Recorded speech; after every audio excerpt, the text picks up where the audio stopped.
What's good everybody, I'm birdyassassin and this is the Daily Drop for January 17th, 2021. More news has come out today about Cyberpunk's developer CD Projekt Red, but this time in the form of a Bloomberg report. Jason Schreier states in his article that even though the game was announced back in 2012, developers that he interviewed have said that the development didn't really start until 2016. This was after the studio head had changed, several veteran developers from The Witcher 3 had left, and the core concepts for the game, such as if the game was going to be in third person or first person, was even decided yet. The article also states that when the game was shown off at E3 2019 and given an April 16th 2020 release date, some of the devs were confused. This is because they had no idea how they were going to finish the game for this ridiculous release date. One person even thought that it was a joke inside the presentation and not to be taken seriously. This was because based on the team's current progress, they didn't expect to be shipping the game until 2022. To add to this, the studio rushed to staff up,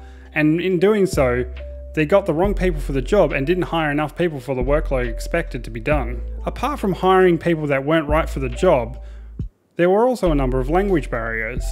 With some people only speaking English and other people only speaking Polish, it also went against the company's own code of conduct, where it's meant to be an English-only speaking office. Former audio programmer for CDPR has also stated that he would crunch for 13 hours a day, 5 days a week, and has friends that has lost his families because of this kind of crunch. And many developers still felt the pressure to crunch because of the ridiculous launch date. Then to make things worse, after the first delay in September, CDPR leadership actually mandated developers work 6 days a week until the game was launched. This is after they promised there will be no more crunch for their teams, after it was revealed the poor working conditions during The Witcher 3 development. I really feel like the CDPR leadership really needs to be investigated for this kind of act. Like, it's been getting worse over the last few years and it doesn't seem to be getting any better, even though they said it will never happen again. In Xbox news now, do you remember when Xbox Australia brought out the Xbox onesie, and then the second Xbox onesie, and then they went with the Xbox inflatable pool toy? Well, it seems like Xbox Australia has not done it again. This time, it's been Xbox Canada, bringing out what they are calling the Canadian Tuxedo Controller. The unique design is all denim, with a couple of belt loops and a couple of small pockets. It's just what you need for your Canadian gaming lifestyle. I mean, it's too bad that Xbox wasn't a thing back in the 90s, because this would have been the perfect controller.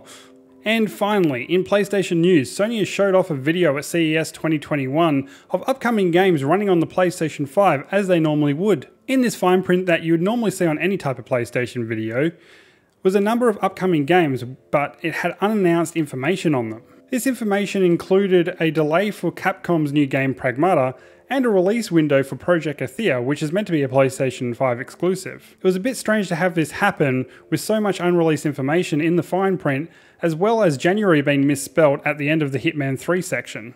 Now the video has actually been replaced with the fine print being changed to only have the bare basics information. So was this just an error and none of it's true?